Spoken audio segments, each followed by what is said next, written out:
Welcome back, class 7. Let's start with subject science, chapter 5 and lecture 2nd.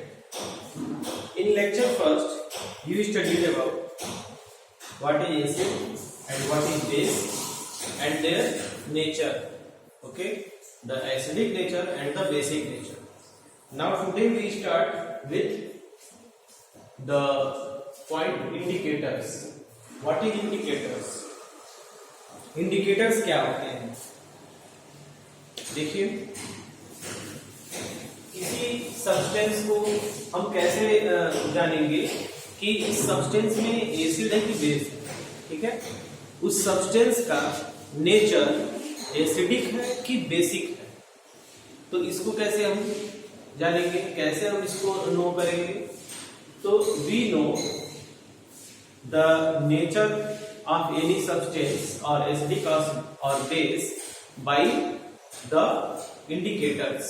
ठीक है, indicators के द्वारा ही हम किसी substance में ये हम जान पाते हैं कि वो उस substance का nature acidic है कि basic है, मतलब वो substance में acid है कि base है. ठीक है, तो इसी इंडिकेटर्स के द्वारा हम पता लगा पाते हैं, आइडेंटिफाई कर पाते हैं बाय द इंडिकेटर्स. तो इंडिकेटर्स की देखिए डेफिनेशन, ये special type of substances are used to test, ठीक है, whether a substance is acidic और बेसिक. इंडिकेटर्स एक ऐसे स्पेशल टाइप ऑफ सब्सटेंस होते हैं जिससे कि वो टेस्ट करते हैं, उससे हम टेस्ट करते हैं कि whether the substance, the given substance is acidic और बेसिक. ठीक है, मतलब टेस्ट करते हैं कि वो सब्सटेंस एसिडिक है कि बेसिक है नेचर में. इट मींस सब्सटेंस में एसिड प्रेजेंट है कि बेस प्रेजेंट है. ठीक है, तो ये टेस्ट करते हैं. These substance are known as indicators. ये जो स्पेशल टाइप के सब्सटेंस हैं इनको हम इंडिकेटर्स कहते हैं. Indicators change their colour when added to a solution. Indicators जो है कलर चेंज करते हैं. कैसे चेंज करते हैं? जब उसको सॉल्यूशन में ऐड किया जाता है. ठीक है, तो जो इंडिकेटर्स होते हैं, अगर हम एसिड में डालते हैं उसको तो उसका कलर कुछ और आएगा, और अगर बेस में डालेंगे वही इंडिकेटर, ठीक है, बेस में डालेंगे बेसिक सॉल्यूशन में तो कुछ कलर कुछ और आएगा. ठीक है, तो इसी कलर चेंजिंग से हम इंडिकेट कर लेते हैं, हम आइडेंटिफाई कर लेते हैं कि वो सॉल्यूशन बेसिक है या एसिडिक है, उस सॉल्यूशन में एसिड है या बेस. ठीक है, तो इस तरह से ये इंडिकेटर्स हमारे लिए हेल्पफुल होते हैं टेस्ट करने में एसिडिक और बेसिक. एग्जांपल क्या है इंडिकेटर्स में? जो सबसे मेन इंडिकेटर्स हमारा है उसमें है लिटमस. ठीक है, लिटमस जो है वो बहुत ही कॉमन यूज के लिए वो इंडिकेटर है, ये लिटमस. ठीक है, लिटमस जो है बहुत ही कॉमन इंडिकेटर है. उसके बाद टर्मरिक. टर्मरिक दैट इज हल्दी. ठीक है ना, टर्मरिक दैट इज हल्दी. And China rose. China rose petal. China rose जो गुड़हल होते हैं, ठीक है, तो वो गुड़हल जो है पेटल्स वो भी क्या है, इंडिकेटर्स है. एसिड में कुछ और कलर देंगे और बेसिक सोल्यूशन में अगर उनको डालते हैं तो कुछ और कलर देंगे. इसी तरह लिटमस एसिड में रेड कलर देता है. ठीक है, और जब बेस में उसको डालते हैं लिटमस को तो ब्लू कलर देता है.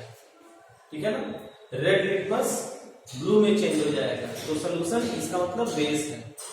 और जब ब्लू लिटमस से रेड कलर में चेंज हो जाएगा तो इसका मतलब जिस सोल्यूशन में आप उस लिटमस पेपर को डाले हैं वो एसिड है. ठीक है, तो इस तरह से ये कलर चेंज करके और इंडिकेट करते हैं, आइडेंटिफाई करते हैं कि ये सोल्यूशन है एसिड और बेस. अब देखिए कुछ एसिड के नेम दिए हुए हैं एंड फाउंड नेम, और ये एसिड्स किसमें पाए जाते हैं, ठीक है। सबसे पहले है मैलिक एसिड। आप देखिए जो भी फ्रूट्स आप खाते हैं, वेजिटेबल्स खाते हैं, तो उसमें नेचुरल एसिड होता है, ठीक है, प्राकृतिक एसिड, और वो एसिड हमारे लिए यूजफुल होता है, हार्मफुल नहीं होता है, क्योंकि उसका जो पीएच वैल्यू है वो हाई होता है। मीन्स जो उसकी पीएच वैल्यू जितना ही कम होता है उतना ही एसिडिक वो ज्यादा होगा, हार्मफुल होगा, ठीक है ना। तो पीएच वैल्यू उसकी कम होती है और उसकी जो डेंसिटी का है या उसको जो एसिड है वो बहुत ही माइन्यूट होता है, हल्का होता है, ठीक है, तो कम रिएक्टेबल होता है। तो इसमें यूजफुल है मैलिक एसिड, किसमें पाया जाता है, एप्पल में। Acetic acid, acetic acid what is, acetic acid जो है विनेगर में पाया जाता है। Then formic acid, formic acid ants sting, ant के स्टिंग में फॉर्मिक एसिड पाया जाता है। आप देखते हैं कि आंट जो है, चींटियां जब अगर कहीं पे मतलब पिंच कर देती हैं तो बहुत टाइम तक उसको खुजली होने लगती है, ठीक है। तो वो क्या होता है, वो आंट स्टिंग में फॉर्मिक एसिड होता है, जिसकी वजह से ये इचिंग प्रॉब्लम हो जाती है। फिर citric acid, citric acid citrus fruits में लाइक लेमन, ऑरेंज, खट्टे फलों में, ठीक है, साइट जैसे कि लेमन है, ठीक है ना, ऑरेंज है, तो इसमें क्या होगा, साइट्रिक एसिड होगा। उसके बाद lactic acid, lactic acid curd में होता है। जो कर्ड आप खाते हैं दही, तो आप देखते हैं कि थोड़ा सा उसमें खट्टापन होता है, किसकी वजह से होता है, lactic acid, okay. Lactic acid present in curd, oxalic acid present in spinach, oxalic acid spinach में, spinach means पालक, ठीक है, पालक जो आप खाते हैं सब्जियों में, तो वो पालक थोड़ा सा जब आप खाते हैं तो देखते हैं कि थोड़ा सा फीलिंग होता है कसैला टाइप का, ठीक है ना, तो किसकी वजह से होता है, वो ऑक्सैलिक एसिड की वजह से होता है। इसके बाद एस्कॉर्बिक एसिड आंवला में और साइट्रस फ्रूट्स में। एस्कॉर्बिक एसिड को विटामिन सी भी कहते हैं, ठीक है ना, विटामिन सी का केमिकल नेम है एस्कॉर्बिक एसिड। तो यहाँ पे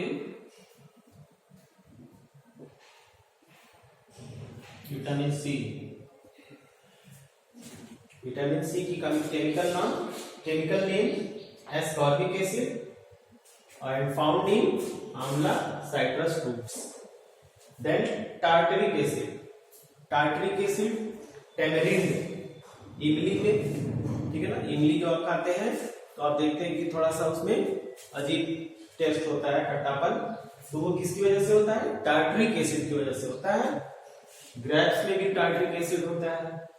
एंड अनरिप मैंगो, अनरिप मैंगो जो कच्चे मैंगो है, कच्चे आम, ठीक है, तो ये सब में टार्टरिक एसिड है। तो ये जो भी एसिड है ये सभी जो है हम क्या करते हैं, फॉर्मिक एसिड को छोड़कर बाकी सभी हम अपने फूड में लेते हैं, और ये हार्मफुल नहीं है, ये यूजफुल एसिड्स हैं जो हमको नीड है, जरूरत है, ठीक है। तो ये एसिड आपने देखा कि बहुत सारे एसिड हम खाते भी हैं और ये यूजफुल है, लेकिन जो हार्मफुल एसिड है उनसे दूर रहना चाहिए, क्योंकि हार्मफुल एसिड हमको बहुत ज्यादा हार्म कर सकते हैं, जैसे कि H2SO4 sulphuric acid, HCl hydrochloric acid, HNO3 nitric acid, ठीक है। ये सभी एसिड की पीएच वैल्यू ज्यादा होती है, कम होती है, और ये बहुत ही हार्मफुल है, बहुत ही रिएक्टिव है, आप कह सकते हैं, ठीक है। So these are the more reactive and are harmful, and these acids are useful and no reactive, इनका कोई रिएक्शन नहीं है, ठीक है। तो इसलिए ये हमारे लिए यूजफुल है एंड हमारी बॉडी को इनकी नीड भी है, जरूरत भी है, ठीक है। क्योंकि विटामिन सी जो है ये एस्पार्गिक एसिड हमारे इम्यून सिस्टम को ग्रो करता है, ठीक है ना। साइट्रिक एसिड भी हमारे इम्यून सिस्टम को ग्रो करता है, मैलिक एसिड, एसिटिक एसिड, ये सभी हमारे बॉडी को जरूरत है, ठीक है। तो ये हमको लेने चाहिए, इंपॉर्टेंट। अब देखिए name of base and founding, ठीक है। कुछ बेस भी हैं जो पाए जाते हैं, देखिए calcium hydroxide, calcium hydroxide, lime water, lime water means चूने का पानी, ठीक है। चूने का पानी लाइम वाटर में कैल्शियम हाइड्रोक्साइड होता है, इसका केमिकल फार्मूला है CaOH का होल ट्वाइस, ठीक है। तो ये आपका कैल्शियम हाइड्रोक्साइड लाइम वाटर में, ammonium hydroxide NH4OH, ammonium hydroxide window cleaner, जो विंडो क्लीनर आता है उसमें अमोनियम हाइड्रोक्साइड होता है, ठीक है। सोडियम और पोटेशियम हाइड्रोक्साइड किसमें होता है, सोप में, इससे सोप बनाए जाते हैं, ठीक है। तो ये आपका soap. Magnesium hydroxide, milk of magnesia, ठीक है ना। Magnesium hydroxide milk of magnesia में पाया जाता है। तो these are the important name of acids and the name of bases and where it is found, okay. तो ये स्टूडेंट्स आपका इंपॉर्टेंट, आप इसको नोट कर सकते हैं। सो स्टूडेंट्स आज के लिए इतना ही। Thanks for watch the video. Okay, thanks.